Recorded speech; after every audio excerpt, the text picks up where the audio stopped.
Good morning students. हमारा subject है business studies. Previous lectures में हम लोगों ने लेसन नंबर 9 स्टार्ट किया था, जिसका नाम है इंटरनल ट्रेड। हिंदी में नाम होगा आंतरिक व्यापार। इस लेसन में जहाँ तक का पार्ट अभी तक हम लोग पढ़ चुके हैं, उसको एक बार हम लोग शॉर्टली रिवाइज कर लेते हैं। सबसे पहले हम लोगों ने देखा था मीनिंग और डेफिनेशन ऑफ इंटरनल ट्रेड, आंतरिक व्यापार का अर्थ और परिभाषा। सेकेंड नंबर पर हम लोगों ने इसका देखा था कैरेक्टरिस्टिक्स या फीचर्स, इसकी विशेषता देखे थे, लक्षण देखे थे। वो इसके यहाँ पर जो पॉइंट्स दिए हुए थे 8 to 9 पॉइंट्स दिए हुए हैं। इसमें से मैंने आपको कहा था कि इन्हीं 6 पॉइंट्स आप लोग अपनी कॉपी में नोट करके लिखेंगे। अब हम लोग नेक्स्ट इसका देखते हैं। फिर हम लोगों ने देखा था importance of internal trade. Importance of internal trade को भी यहाँ पर हम लोगों ने इसके इम्पॉर्टेंस पढ़ी थी। इसकी विशेषताओं के बाद में हम लोगों ने इसके महत्व को पढ़ा था कि आंतरिक व्यापार का महत्व क्या होता है। तो यहाँ पर इसके आंतरिक व्यापार के महत्व में 6 पॉइंट्स दिए थे। इसमें से एनी 4 पॉइंट मैंने आप लोगों को कहा था कि आप लोगों को कॉपी में लर्न करके नोट करना है। नेक्स्ट नंबर पे हम लोगों ने जो पार्ट कवर किया था वो था इंटरनल ट्रेड और एक्सटर्नल ट्रेड। आंतरिक व्यापार और बाह्य व्यापार में क्या अंतर है, डिफरेंसेस बिटवीन इंटरनल ट्रेड और एक्सटर्नल ट्रेड। तो इंटरनल और एक्सटर्नल ट्रेड के यहाँ पे 10 पॉइंट्स थे। इन्हीं 6 पॉइंट आप लोगों को अपनी कॉपी में लिखना है। नेक्स्ट हम लोगों ने यहाँ पे देखा था classification of internal trade and types of internal trade. Internal trade को या आंतरिक व्यापार को हम कितने भागों में वर्गीकृत कर सकते हैं, कितने पार्ट में डिवाइड कर सकते हैं, और इसके मेन टाइप्स कितने होते हैं। How many types of internal trade, आंतरिक व्यापार कितने प्रकार का होता है। यहाँ पर ये सब पॉइंट्स थे। तो अब हम लोग यहाँ पर देख लेते हैं इंटरनल ट्रेड को। यहाँ पे चार्ट में जो डिवाइड किया है उसमें फर्स्ट पॉइंट है इसका on the basis of volume, जिसके सब पार्ट्स है होलसेल ट्रेड और रिटेल ट्रेड। सेकेंड नंबर पे on the basis of area, जिसमें है local trade, provincial state trade और इंटर स्टेट और इंटर प्रोविंशियल ट्रेड। यहाँ पर इसमें इस चार्ट को हम लोगों ने जिस 2 कैटेगरीज में डिवाइड किया था उसको यहाँ पे हमने स्टेप बाय स्टेप एक एक पढ़ा था। और सबसे पहले हम लोगों ने जो पार्ट लिया है वो है वॉल ट्रेड का। वॉल ट्रेड जो होगा हिंदी में इसका अर्थ होगा थोक व्यापार। तो थोक व्यापार के बारे में भी हम लोग काफ़ी पढ़ चुके हैं। On the basis of area, area के बेसिस पर कितने एरिया में इंटरनल ट्रेड को डिवाइड किया गया है। नेक्स्ट नंबर पे होलसेल ट्रेड का हम लोगों ने पूरा यहाँ पे मीनिंग डेफिनेशन पढ़ी थी, इसकी कैरेक्टरिस्टिक्स पढ़ी थी, और होलसेल ट्रेड का पूरा यहाँ पे हम लोगों ने पॉइंट्स देखे थे, जिसके 15 पॉइंट दिए हुए थे कैरेक्टरिस्टिक के। होलसेल ट्रेड के 15 पॉइंट दिए थे। इस 15 पॉइंट्स में से एनी 8 पॉइंट आप लोगों को अपनी कॉपी में नोट करके लिखना है। नेक्स्ट हम लोगों ने जो पार्ट लिया था वो था फंक्शंस ऑफ अ होलसेलर। जो थोक व्यापारी होता है उसके कार्य क्या होते हैं, उसके फंक्शंस क्या होते हैं। तो यहाँ पे 13 पॉइंट्स दिए थे। इस 13 पॉइंट्स में से भी एनी 8 पॉइंट आप लोगों को अपनी कॉपी में नोट करके लिखना थे। उसके बाद हम लोगों ने देखा था इम्पोर्टेंस ऑफ होलसेल ट्रेडर। थोक व्यापारी जो होता है उसकी इम्पोर्टेंस क्या है, उसका महत्व क्या है। तो इसके भी सारे डिफरेंट पॉइंट्स थे 13 तक, जिसको मैंने आप लोगों को कहा था कि आपको कॉपी में नोट करना है। तो यहाँ तक का पॉइंट, यहाँ तक का पार्ट हम लोग कवर कर चुके थे। आज से हम लोग हमारा न्यू पार्ट स्टार्ट करते हैं। इसी लेसन को हम लोग कंटिन्यू करते हैं, जिसमें हम लोग पढ़ रहे हैं essential elements of success of a wholesaler. जो थोक व्यापारी होता है उसके सफल होने के पीछे क्या कारण होते हैं, वो किस तरह से अपने बिजनेस को ग्रोथ करता है या किस तरह से अपने बिजनेस को डेवलप करके वो प्रॉफिट अर्न करता है। तो उसका फर्स्ट पॉइंट है नॉलेज ऑफ गुड्स। जो भी होलसेलर रहेगा उसके पास में जो उसका बिजनेस रहता है, जिस भी प्रोडक्ट को वो मार्केट में होलसेलिंग के बेसिस पर परचेज़ करता है, सेलिंग करता है, उस बिज़नेस के बारे में वो थ्रू आउट अपना फुल नॉलेज अटेन करता है, गेन करता है, जिसके बेसिस पर वो अपने बिज़नेस को अच्छी तरह से सक्सेस कर सकता है या अच्छी से हायर प्रॉफिट अर्न कर सकता है। कंटिन्यूस कॉन्टेक्ट होलसेलर की सक्सेस का एक मेन रीज़न ये भी रहता है कि उसके जो कॉन्टेक्ट्स रहते हैं वो बहुत लमसम में लार्ज लेवल पर होते हैं। उसका बहुत से लोगों से कॉन्टेक्ट रहता है, जिससे वो अपने बिजनेस की कॉन्टेक्ट बढ़ाकर अपनी डेवलपमेंट करता है। सेकंड नंबर पे है नेक्स्ट है information of producer. Information to producer, जो भी प्रोड्यूसर हैं, जो भी किसी भी प्रोडक्ट का मैन्युफैक्चरिंग करते, जो प्रोड्यूस करते किसी भी स्टॉक को, उनसे भी ये लोग इन्फॉर्मेशन कलेक्ट करते रहते हैं। अपने स्टॉक के बारे में, अपने गुड्स के प्रोडक्ट्स के बारे में बहुत सारी इन्फॉर्मेशंस कलेक्ट करके उसके साथ में एडवर्टाइजमेंट करते हैं या उसके बेसिस पे अदर पर्सन से कांटेक्ट करते हैं। आगे दिया हुआ है न्यू मार्केट। जो भी होल सेलर रहेगा वो हमेशा अपने बिज़नेस को सक्सेस करने के लिए नए मार्केट की तलाश करता है, न्यू मार्केट को हमेशा सर्च करता है, जिसके बेसिस पर न्यू मार्केट में कुछ नए प्रोडक्ट के साथ में वो अपने आप को और डेवलप कर सके, या न्यू प्रोडक्ट के साथ में वो अपने मार्केट में अपनी एडवर्टाइजमेंट या फिर साथ ही साथ में अपनी प्रोग्रेस को बढ़ा सके। नेक्स्ट नंबर पर है study of product and demand. हमेशा जो भी होल सेलर रहेंगे वो अपने प्रोडक्ट से रिलेटेड पूरी इन्फॉर्मेशन को अपने पास में रखते हैं। मार्केट में किस चीज़ की कब क्या डिमांड है, उस डिमांड को ये लोग ध्यान में रखते हैं और डिमांड के अकॉर्डिंगली, रिक्वायरमेंट के अकॉर्डिंगली न्यू टेक्नोलॉजीज़ जो मार्केट में करंटली जो अभी लोगों की पसंद है उसके अकॉर्डिंगली ये अपने प्रोडक्ट के ऊपर पूरी रिसर्च करते हैं, पूरे उसके बारे में स्टडी करते हैं, हर चीज़ के बारे में जानकारी एकत्रित करते हैं, जिसके आधार पर वो अपने प्रोडक्ट को बेटर तरीके से मार्केट में आगे ले जा सके, कंपटीशन कर पाए। नेक्स्ट है business tradition. Business tradition, he should be a well acquainted with the business traditions and method etcetera. जो भी होल सेलर रहते हैं वो अपने बिजनेस में सारी इन्फॉर्मेशंस को कलेक्ट करने के बाद में ट्रेडिशनल बेसिस पर ही अपने बिजनेस को करते हैं। इनका बिजनेस कभी भी ऑनलाइन बिहाफ पे ना होते हुए हमेशा ट्रेडिशनल, मतलब कस्टमर को माल दिखा के फुली सेटिस्फाइड करने के बाद में ही अपने प्रोडक्ट को परचेस और सेल करते हैं। तो यहाँ पर इनका जो बिज़नेस का जो कंसेप्ट रहता है वो ट्रेडिशनल, पारंपरिक आधार पर ही अपने बिजनेस का प्रोडक्शन और ट्रेडिशन को फॉलो करते हैं। आगे दिया हुआ है पब्लिसिटी टेक्निक। यहाँ पे दिया हुआ है he should have special knowledge of advertising and publicity technique. इनके पास में स्पेशल नॉलेज होता है किसी भी तरह की टेक्निक्स का, न्यू टेक्निक का, न्यू मेथड्स का ये लोग प्लान करते हैं और उसके बेसिस पर ये आगे की अपनी पूरी प्रोसेस को कंटिन्यू करते हैं। आगे दिया हुआ है नॉलेज ऑफ रिलेटेड सर्विस। ये अपने साथ की जितनी भी सर्विसेज रहती हैं, ट्रांसपोर्ट से रिलेटेड, कम्युनिकेशन से रिलेटेड, उन सब की भी ये प्रॉपर नॉलेज रखते हैं, उन सब चीज़ों के बारे में प्रॉपर इन्फॉर्मेशन रखते हैं और अपने वर्क को कंप्लीट करते हैं। तो इस तरह से यहाँ पे इम्पोर्टेंस ऑफ होल सेलर के यहाँ पे 13 पॉइंट्स दिए थे, 10 पॉइंट्स दिए थे सॉरी। इन 10 पॉइंट्स में से इन्हीं 7 पॉइंट आप लोगों को अपनी कॉपी में नोट करना है।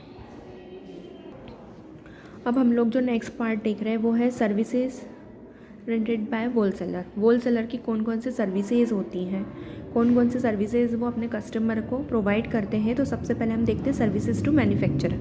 मैन्युफैक्चरर से कौन कौन सी सर्विसेज इन्हें मिलती है या मैन्युफैक्चरर से कौन कौन सी सर्विसेज ये लेते हैं, कौन कौन सी सेवाएं लेते हैं, तो उसके बारे में हम लोग पढ़ते हैं। सबसे पहले दिया हुआ है ऑर्डर फॉर लार्ज क्वान्टिटी।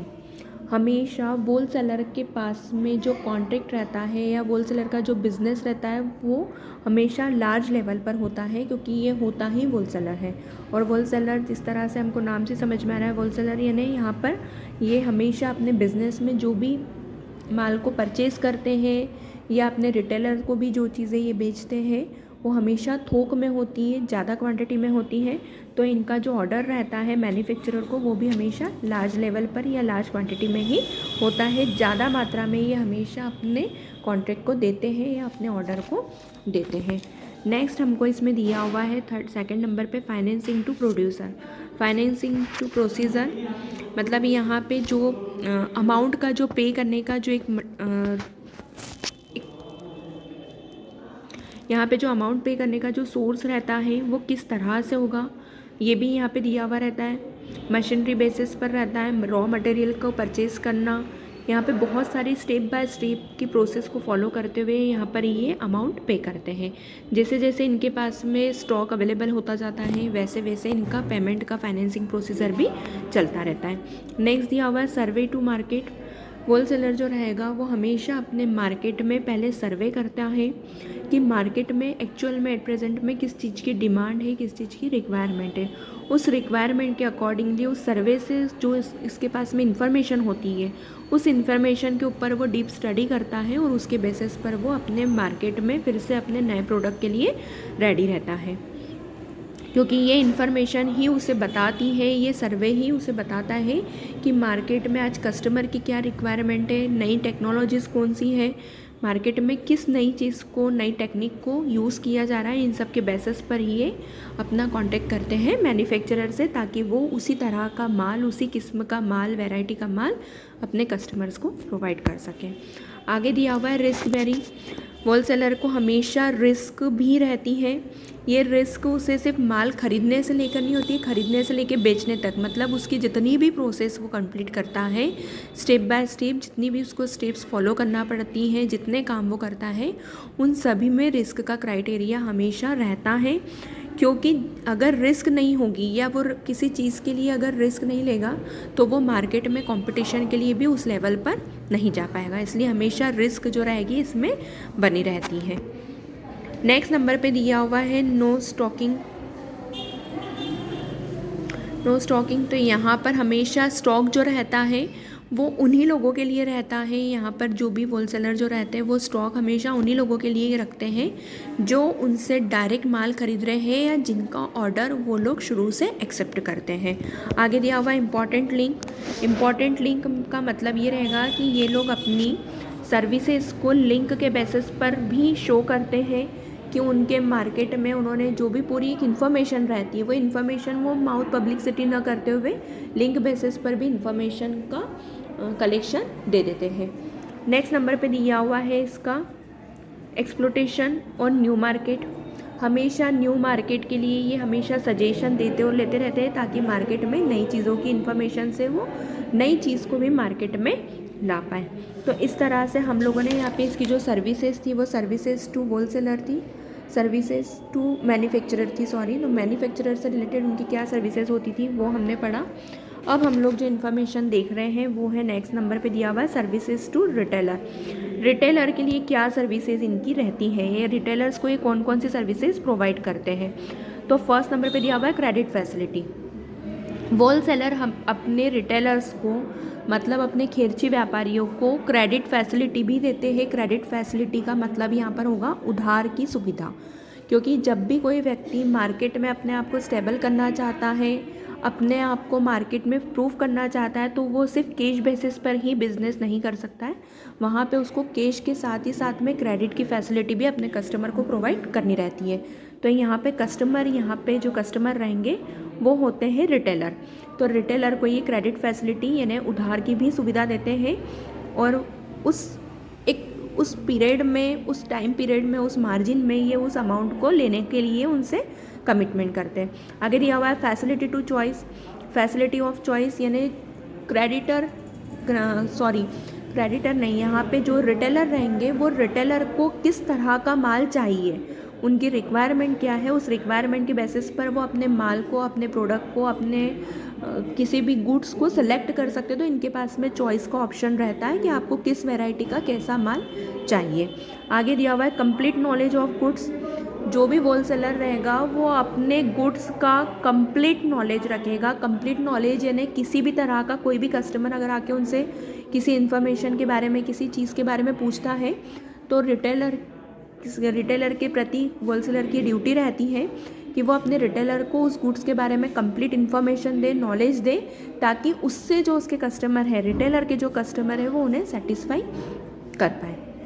आगे दिया हुआ है no need of maintaining stock. यहाँ पर इन्हें किसी भी तरह के स्टॉक को मेंटेन करने की बहुत ज़्यादा नीड नहीं होती है। नीड इसलिए नहीं होती है क्योंकि इनका जो स्टॉक रहता है वो बहुत कम मात्रा में बचता है। इनका माल हमेशा ऑर्डर पर ही होता है, इनका जो कॉन्ट्रैक्ट रहता है वो हमेशा ऑर्डर पर रहता है। तो जैसे जैसे ऑर्डर आता जाता है वैसे वैसे काम इनके होते जाते हैं, इसलिए इनके पास स्टॉक की जो एक पॉसिबिलिटी रहती है वो बहुत कम रहती है। आगे दिया हुआ है एडवर्टाइजिंग फैसिलिटीज़। रिटेलर को ये अपनी एडवर्टाइजिंग फैसिलिटीज़ भी देते हैं। रिटेलर को ये सजेशन देते हैं कि किस तरह से वो एडवर्टाइजमेंट करे ताकि ये नया प्रोडक्ट मार्केट में इजीली अपनी जगह बना पाए, मार्केट में इजीली इस प्रोडक्ट के बेसिस पे हमें प्रॉफिट अर्न हो। तो एडवर्टाइजिंग फैसिलिटी भी ये अपने रिटेलर को देते हैं। अब यहाँ पे दिया हुआ है next point control over fluctuation. Control over fluctuation मतलब जो भी डिमांड और सप्लाई के बीच में जो भी उतार चढ़ाव होते हैं, फ्लक्चुएशन यानी जो चेंजेस होते हैं उन चेंजेस के ऊपर ये हमेशा कंट्रोल करते हैं। कंट्रोल इन द सेंस ये हमेशा अपनी डिमांड और सप्लाई के बीच में होने वाले टाइम पीरियड में इतनी स्पीडली वर्क परफॉर्मेंस देते हैं अपनी कि उस परफॉर्मेंस के बेसिस पर इनका पूरी तरह से कंट्रोल रहता है, इनकी डिमांड और सप्लाई के ऊपर पूरी तरह से कंट्रोलिंग रहती है, ताकि ये फ्लक्चुएशन ऊपर नीचे होने वाले उतार चढ़ाव या चेंजेस में ये इजीली अपने आप को बना के रख सके, मार्केट में ये कभी भी पीछे ना हो पाए। आगे दिया हुआ है facilities of buying and small lots. यहाँ पे facility of buying in small lots, यहाँ पे छोटी मात्रा में माल खरीदने की भी ये सुविधाएं अपने रिटेलर्स को देते हैं। कभी इनसे कोई ऐसा व्यक्ति नया पर्सन जुड़ा है जो फर्स्ट टाइम इनसे होलसेलर से माल परचेस कर रहा है, तो वहाँ पर ये उस जगह पे अपने रिटेलर्स को फैसिलिटी देते हैं कि वो एक बार पहले ट्रायल के बेसिस पे स्मॉल क्वांटिटी में अपना प्रोडक्ट परचेस करें और माल समझ में आने के बाद में, गुड्स प्रोडक्ट समझ में आने के बाद में वो उनसे लमसम में भी परचेसिंग कर सकते हैं। तो इस तरह से यहाँ पे इसके हम लोगों ने देखे थे points. Services to retailers, retailers के लिए इनकी क्या सुविधा होती है, खेरची व्यापारियों के लिए ये लोग क्या सुविधाएं देते हैं। अब नेक्स्ट हम लोग देख रहे हैं services to society of consumer. Consumer यानी उपभोक्ताओं के लिए इनकी क्या सुविधाएं होती है। तो सबसे पहले दिया हुआ है चिप गुड। उपभोक्ताओं के लिए ये फैसिलिटी थी कि होलसेल के बेसिस पर उन्हें जो भी प्रोडक्ट मिलता है वो बहुत सस्ता होता है और अच्छा होता है, मतलब सस्ते में उन्हें अच्छी चीज़ें मार्केट में अवेलेबल हो जाती है। आगे दिया हुआ है कंटिन्यूस सप्लाई। होलसेलर की तरफ से, रिटेलर की तरफ से हमेशा अपने कस्टमर के लिए, अपने कंज्यूमर के लिए जो फैसिलिटीज़ रहती है वो रेगुलर बेसिस पे रहती है, उसमें कभी भी ब्रेक नहीं होता है, स्टॉप नहीं होता है, तो कंटिन्यूस सप्लाई ये लोग करते रहते हैं। नेक्स्ट अब हमको जो पॉइंट दिया हुआ है वो है स्टेबिलिटी ऑफ प्राइस। होलसेलर की तरफ से जो गुड्स की या प्रोडक्ट की जो भी सप्लाई रहती है वो हमेशा सेम लेवल पर की जाती है। सेम लेवल का मतलब है यहाँ पर जो भी माल बेचा जाता है वो हमेशा एक ही कीमत पर बेचा जाता है, कीमत में या अमाउंट में किसी भी तरह के बार बार अप एंड डाउन या चेंजेस नहीं होते। तो यहाँ पे दिया हुआ है स्टेबिलिटी ऑफ प्राइस, मतलब अपने कस्टमर को हमेशा सेम अमाउंट पे वो माल अवेलेबल करवाते हैं। न्यू प्रोडक्ट्स, होलसेलर हमेशा न्यू प्रोडक्ट की तरफ भी मतलब अलर्ट रहता है, एग्री रहता है, ताकि मार्केट में किसी नई चीज़ की रिक्वायरमेंट के अकॉर्डिंगली वो उस मैन्युफैक्चरिंग करें और अपने बिजनेस के प्रॉफिट को अर्न कर सकें। आगे दिया हुआ अदर सर्विसेज, तो अदर सर्विसेज में यहाँ पर रहेगा they help in regulating of market supply, और नेक्स्ट दिया हुआ है दे ब्रेक रिस्क देमसेल्फ, मतलब ये रिस्क को भी कम करने के लिए सपोर्ट करते हैं और मार्केट में हमेशा सप्लाई को भी रेगुलर बेसिस पर करते हैं। तो यहाँ तक के पॉइंट हम लोगों ने पढ़े हैं कि रिटेलर्स के लिए, कस्टमर के लिए और मैन्युफैक्चरर के लिए होलसेलर की क्या सर्विसेज होती हैं।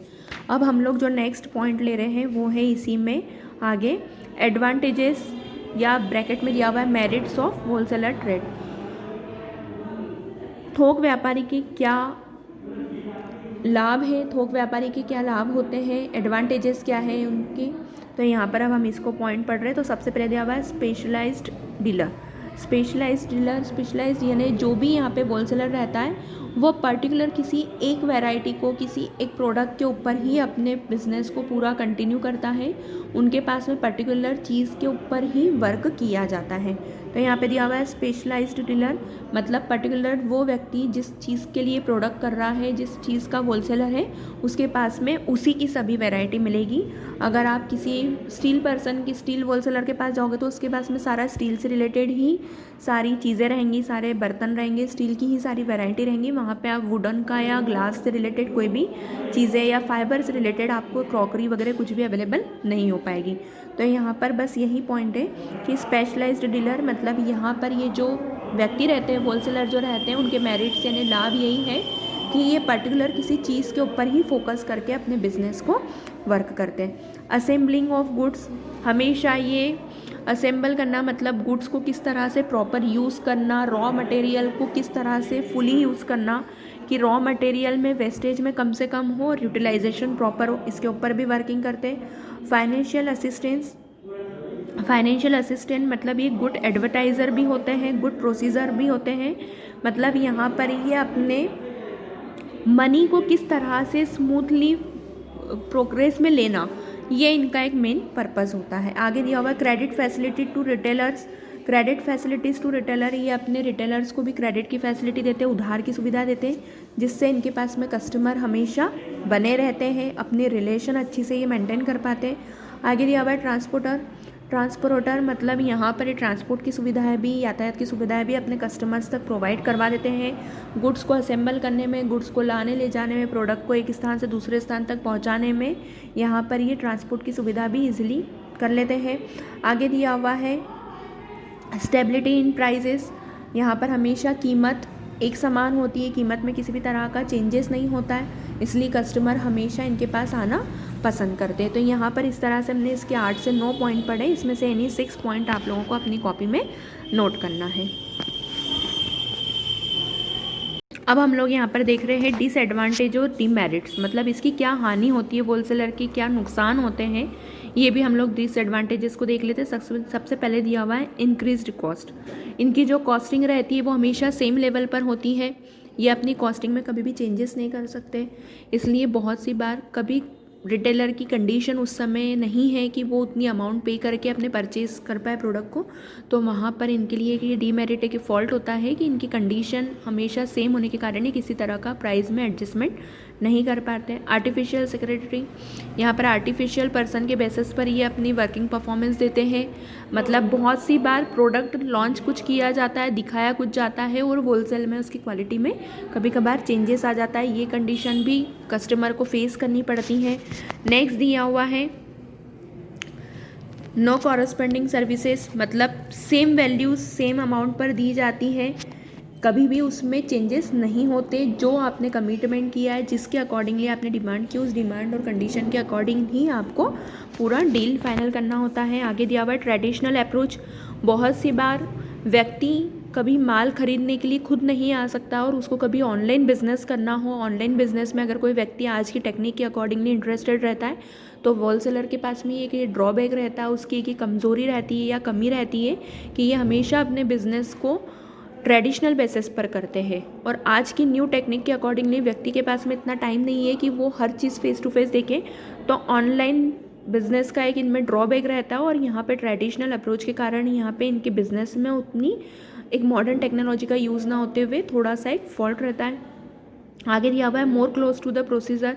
यहाँ पर इनका जो कॉन्टेक्ट रहता है वो डायरेक्ट प्रोसीजर से रहता है, प्रोड्यूसर से रहता है, जो किसी भी चीज़ का मैन्युफैक्चरर कर रहे हैं, तो इस तरह से इनके बीच की जो एक चेन सिस्टम रहती है वो कहीं ना कहीं अदर चीज़ों पे इफ़ेक्ट डालती है।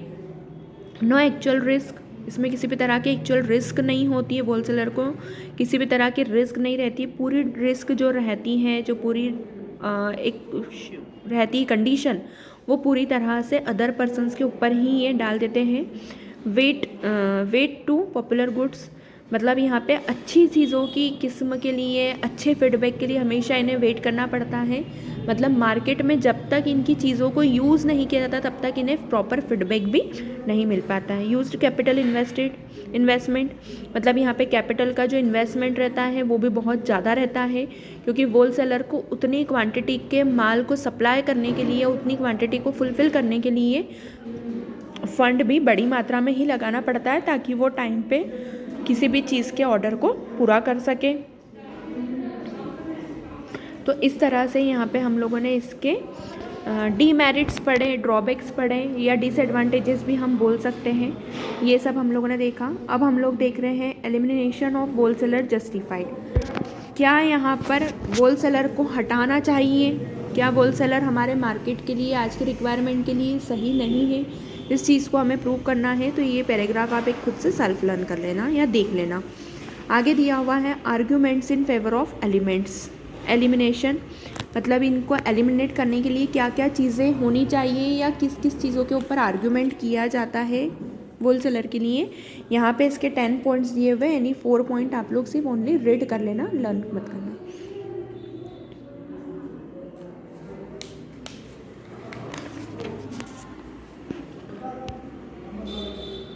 अब हम लोग देख रहे हैं हमारा न्यू पार्ट, वो है रिटेलर ट्रेड। रिटेल ट्रेड जिसका हिंदी में नाम होगा खेरची व्यापारी, थोक व्यापारी होलसेलर हो गया। अब हम लोग पढ़ रहे हैं रिटेलर ट्रेड। रिटेलर ट्रेड यानी यहाँ पे खेरची व्यापारी, जिसका हिंदी में नाम होगा। अब हम लोग यहाँ पे देख लेते हैं meaning and definition of retailer trade. Retail trader मतलब रिटेल ट्रेडर क्या होता है, तो यहाँ पे दिया होता है word retailer is derived from French language, re means again and trailer means cut into pieces. तो इस तरह से रिटेलर जो रहता है मतलब वो व्यक्ति जो किसी भी तरह के माल को कहीं और से अरेंज करके, लमसम में कहीं और से अरेंज करके उसे छोटे छोटे पार्ट्स में, छोटे छोटे टुकड़ों में अपनी रिक्वायरमेंट के अकॉर्डिंगली, अपने नीड के अकॉर्डिंगली अपने कस्टमर को प्रोवाइड करवाता है, अपने कस्टमर तक पहुंचाता है, तो वो ही व्यक्ति यहाँ पे कहलाता है रिटेलर। मतलब ऐसा व्यक्ति, ऐसा पर्सन जो बिजनेस में अपने प्रोडक्ट को, अपने गुड्स को किसी और पर्सन से, अदर पर्सन यहाँ पे वो होगा जो होलसेलर रहता है, होलसेलर से लार्ज क्वांटिटी में परचेज़ करता है अपने सारे कस्टमर को फुलीफाइड करने के लिए, और उन कस्टमर्स की नीड के अकॉर्डिंगली, रिक्वायरमेंट के अकॉर्डिंगली वो छोटे छोटे टुकड़ों में उनकी ज़रूरतों को पूरा करता है। तो यहाँ पर ये व्यक्ति कहलाता है रिटेलर, रिटेल ट्रेड यानी खेरची व्यापार। अब यहाँ पे इसकी डेफिनेशंस दी हुई है, तो डेफिनेशन में से कोई भी एक डेफिनेशन आपको जो सही लगे वो डेफिनेशन जो आप अच्छे से लर्न करके लिख सकते हो एग्ज़ाम में वर्ड टू वर्ड, वो डेफिनेशन आप लोग लर्न करके अपनी कॉपी में लिख लेना। अब हम लोग यहाँ पर देख रहे थे कैरेक्टरिस्टिक्स और फीचर्स ऑफ रिटेलर। रिटेलर की क्या विशेषताएं होती है, उसके क्या फीचर्स होते हैं वो हम देख रहे हैं। तो सबसे पहले दिया हुआ है trade in variety of goods. Retailer के पास में बहुत लमसम मात्रा में वेरियस गुड्स, मतलब गुड्स की बहुत ज़्यादा क्वांटिटी होती है और बहुत ही ज़्यादा वैरायटी होती है। मतलब कस्टमर हर तरह का आता है, जो बहुत सस्ते माल को भी खरीदना चाहता है, जो बहुत हाई फाई भी माल खरीदता है और मीडियम लेवल का भी माल परचेस करता है। तो यहाँ पर जो भी रिटेलर रहते हैं उन रिटेलर का सबसे फर्स्ट काम यही रहता है कि वो अपने बिज़नेस में हर तरह का माल रखे, नंबर ऑफ़ वेराइटीज़ ज़्यादा से ज़्यादा रखे, ताकि व्यक्ति अपने अकॉर्डिंगली, अपनी रिक्वायरमेंट, अपने नीड, अपने बजट के अकॉर्डिंगली उस चीज़ को परचेस कर सके। तो यहाँ पे दिया हुआ है trade in variety of goods. Second number पे दिया हुआ है डील्स इन स्मॉल लॉस, मतलब यहाँ पे बहुत छोटी मात्रा में, बहुत कम नुकसान के साथ में ये अपनी डील को फाइनल कर लेते हैं। सेकंड नंबर पर दिया हुआ है सेल टू कंज्यूमर्स। यहाँ पर रिटेलर जो है वो अपना माल कस्टमर्स तक, मतलब हम लोगों तक, उपभोक्ताओं तक पहुँचाने का काम करता है। Limited shop of the trade, इस तरह के व्यापार की, इस तरह के बिजनेस की जो शॉप्स रहती है वो लिमिटेड होती हैं, जो पर्टिकुलर किसी चीज़ पर ही वर्क करते, फोकस करते। पर्सनल कॉन्टेक्ट, रिटेलर का अपने कस्टमर से पर्सनल कॉन्टेक्ट रहता है, उन्हें वो स्पेशल ऑफ़र, स्पेशल स्कीम के साथ में भी अपने गुड्स को प्रोवाइड करवाते हैं। नेक्स्ट नंबर पे दिया हुआ है स्मॉल कैपिटल। इस तरह का बिज़नेस स्टार्ट करने में हमें कैपिटल की जो रिक्वायरमेंट होती है वो बहुत स्मॉल लेवल पर होती है, मतलब छोटी मात्रा में भी हम अपने बिज़नेस में पूंजी लगाकर अपना इस व्यापार को शुरू कर सकते हैं। इस तरह का बिज़नेस हम लोग स्टार्ट कर सकते हैं। आगे दिया हुआ है क्रेडिट फैसिलिटी। रिटेलर भी अपने कस्टमर को क्रेडिट फैसिलिटी अवेलेबल करवाते हैं। क्रेडिट फैसिलिटी यहाँ पर फिर वही उधार की सुविधा, क्योंकि अगर व्यक्ति सिर्फ कैश में ही बिज़नेस करेगा तो उसका बिज़नेस उतना सक्सेस या उतना ग्रोथ नहीं कर पाएगा, इसलिए इन्हें भी अपने कस्टमर को क्रेडिट फैसिलिटी देना ही होती है। आगे दिया हुआ है होम डिलीवरी। होम डिलीवरी का भी ये कंसेप्ट रखते हैं कि कोई व्यक्ति अगर अब उनके वहाँ से माल खरीदता है ज़्यादा मात्रा में, कुछ स्कीम के ऊपर, कुछ अमाउंट के ऊपर उनका एक क्राइटेरिया रहता है कि अगर इतने तक का माल आप खरीदते हो तो आपको होम डिलीवरी फ्री दी जाएगी, या अगर प्रोडक्ट ऐसा नहीं है, गुड ऐसा नहीं है कि आप खुद उसे कैरी करके ले जा सको, तो वहाँ पे होम डिलीवरी की फैसिलिटी भी यहाँ पर अवेलेबल होती है। विंडो डिस्प्ले यानी यहाँ पे विंडो शॉपिंग जिसे हम बोलते हैं, कि सिर्फ चीज़ें देखना लेकिन उस चीज़ को परचेस नहीं करना, ये होगा विंडो डिस्प्ले। मतलब ये उनके पास में जितनी भी वैरायटी होती हैं, जितना भी स्टॉक ये रखते हैं, उसका एक डेमोस्ट्रेशन बेसिस पर, एक नमूने के रूप में, जैसे हिंदी में अगर पर्टिकुलर कहा जाए तो एक डेमोस्ट्रेशन यानी नमूने के आधार पर ये वहाँ पे अपनी वैरायटी को शो ऑफ करने के लिए डेमो भी रखते हैं। आगे दिया हुआ है उसमें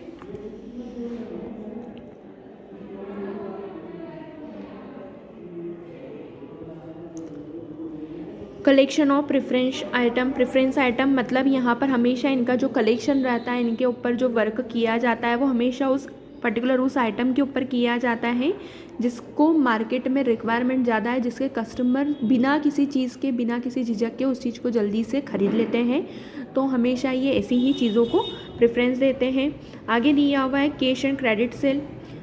रिटेलर जो रहते हैं वो अपने पास में कैश और क्रेडिट दोनों ही तरह की सेलिंग को करते हैं। मतलब कोई कस्टमर अगर उनसे कैश में माल खरीदना चाहे तो वो कैश में भी बेच देते हैं, और अगर कोई रिटेलर अगर कोई कस्टमर उनसे क्रेडिट में माल परचेस करना चाहता है तो क्रेडिट की भी फैसिलिटी ये अपने कस्टमर को प्रोवाइड करते हैं। नेक्स्ट दिया हुआ है इंपॉर्टेंट लिंक। और retailer is an important link between wholesaler and to the customer. मतलब ये रिटेलर जो रहते हैं वो इम्पॉर्टेंट पर्सन होते हैं, इम्पॉर्टेंट चेन का एक पार्ट होते हैं जो कस्टमर और होलसेलर के बीच में काम करते हैं। क्योंकि अगर हमें किसी भी चीज़ का, किसी भी प्रोडक्ट का अगर सिंगल पीस ही चाहिए तो वो हम डायरेक्ट होलसेलर से जाके नहीं खरीद सकते, उसके लिए हमें रिटेलर के पास ही जाना पड़ता है। तो इस तरह, और रिटेलर की यही एक ड्यूटी रहती है कि वो कस्टमर की रिक्वायरमेंट को जाने, कस्टमर की नीड्स को जाने और अपने होलसेलर तक उस चीज़ को पहुंचाए, उस मैसेज को दे पाए। तो यहाँ पर यही दिया हुआ है कि रिटेलर जो रहता है वो कस्टमर और होलसेलर दोनों के बीच में एक मीडिएटर होता है और एक इम्पॉर्टेंट पर्सन होता है जो दोनों की ही तरफ से वर्क करता है। तो यहाँ पर इसके जो कैरेक्टरिस्टिक्स थे या फीचर्स थे उसके 13 पॉइंट 12 पॉइंट ये यानी 8.7 पॉइंट आप लोगों को अपनी कॉपी में लर्न करके नोट करना है। अब हम लोग देखते हैं फंक्शंस ऑफ रिटेलर्स। जो रिटेलर व्यक्ति होता है, रिटेलर होता है, मतलब जो खेरची व्यापारी होता है, उसके फंक्शंस क्या होते हैं, उसके कार्य क्या होते हैं, अब वहाँ पे वो देखते हैं। तो यहाँ पे दिया हुआ है असेंबलिंग ऑफ गुड्स। मतलब रिटेलर जो रहता है वो हमेशा गुड्स को असेंबल करके डिफरेंट वेराइटीज़ को, क्वालिटीज़ को होलसेलर से और मैन्युफैक्चरिंग से परचेज़ करके अपने कस्टमर के सामने शो ऑफ करता है। मतलब दोनों ही तरह की वैरायटी इनके पास में रहती है। नेक्स्ट नंबर पे दिया हुआ है ट्रांसपोर्टिंग ऑफ गुड्स। ट्रांसपोर्ट की फैसिलिटीज़ ये भी अपने कस्टमर को प्रोवाइड करने के लिए पूरी तरह से एग्री रहते हैं कंडीशन। नेक्स्ट दिया हुआ है सेलिंग इन स्मॉल लॉट्स। यहाँ पे रिटेलर हमेशा किसी भी गुड्स पे या प्रोडक्ट पे जब काम करते हैं तो वो हमेशा छोटी छोटी मात्रा में ही अपने प्रोडक्ट को बेचते हैं, कम मात्रा में स्मॉल लॉट्स में ही अपने प्रोडक्ट को कस्टमर्स तक प्रोवाइड करवाते हैं। आगे दिया हुआ है मेंटेनेंस ऑफ स्टॉक। रिटेलर को हमेशा अपने स्टॉक को मेंटेन करके रखना होता है ताकि किसी भी तरह की कंडीशन में, किसी भी तरह के वेदर के कारण उस प्रोडक्ट के ऊपर, उस गुड के ऊपर किसी भी तरह का इफ़ेक्ट ना हो। मतलब अगर वो अपने शॉप पे, अपने गोडाउन में अगर किसी भी चीज़ का स्टॉक करते हैं तो उसके लिए उन्हें बहुत एक्स्ट्रा केयर एंड प्रोटेक्शन करना होता है ताकि उनके स्टॉक में किसी भी तरह की खराबी या उन्हें किसी तरह का नुकसान नहीं उठाना पड़े। नेक्स्ट नंबर पे हमारा दिया हुआ है breaking of risk, bearing of risk. हमेशा रिटेलर के पास में हमेशा रिस्क का जो एक पार्ट रहेगा वो हमेशा ज़्यादा रहता है, उसे बहुत ज़्यादा रिस्क लेके अपने बिजनेस को करना पड़ता है। आगे दिया हुआ है collecting and communicating market information. हमेशा रिटेलर अपने मार्केट में इंफॉर्मेशन कलेक्ट करता है। इन्फॉर्मेशन यहाँ पे वो होंगी जो मार्केट से रिलेटेड है, कस्टमर की जो इन्फॉर्मेशन है, कस्टमर की जो रिक्वायरमेंट है, उस चीज़ों को जान के, उस चीज़ों के बारे में पूरी स्टडी करने के बाद में ये रिटेलर डायरेक्ट होलसेलर तक इन्फॉर्मेशन को पहुँचाता है। क्रेडिट फैसिलिटी, ये भी अपने कस्टमर्स को क्रेडिट फैसिलिटी देते हैं। ग्रेडिंग, प्रोडक्ट के अकॉर्डिंगली ग्रेडिंग दी जाएगी। आगे दिया हुआ है डिस्प्ले ऑफ गुड्स। इसका एक इम्पॉर्टेंट पार्ट ये भी है कि हमेशा ये प्रोडक्ट के डिस्प्ले करते हैं, हमेशा अपने प्रोडक्ट को डिस्प्ले में रखते हैं ताकि कोई भी व्यक्ति किसी भी प्रोडक्ट के बारे में आसानी से जान पाए, समझ पाए। एडवाइस, रिटेलर की हमेशा अपने कस्टमर को हर प्रोडक्ट के बारे में एक एडवाइस देने की एक ड्यूटी बनती है कि वो किसी भी नए प्रोडक्ट के बारे में कस्टमर को अवेयर करवा पाए, उस प्रोडक्ट के बारे में इंफॉर्मेशन दे पाए। Help in selection of goods. अगर कस्टमर सेम चीज़ों के बारे में, सेम अमाउंट को लेके कंफ्यूज रहता है तो उसमें क्या बेस्ट है, किसकी परफॉर्मेंस ज़्यादा अच्छी है कंपेयर टू सेम प्रोडक्ट, तो वहाँ पर उस चीज़ के सिलेक्शन के लिए भी ये अपने कस्टमर को हेल्प करता है। तो यहाँ तक का पार्ट आज हम लोगों ने कंप्लीट किया है। यहाँ तक का आप सभी को वर्क अपनी कॉपी में लर्न करना है और आप लोग हैंड टू हैंड लर्निंग भी करते जाओ। तो यहाँ तक का वर्क आप सभी अपनी कॉपी में फंक्शंस ऑफ रिटेलर्स तक का वर्क कंप्लीट करना। अगर किसी को कुछ डाउट रहता है तो आप नेक्स्ट डे ऑनलाइन क्लास में पूछ सकते हो। इसके 14 पॉइंट्स दिए थे, इस 14 पॉइंट्स में से इन्हीं 8 पॉइंट आप लोगों को लर्न करके अपनी कॉपी में नोट करना है।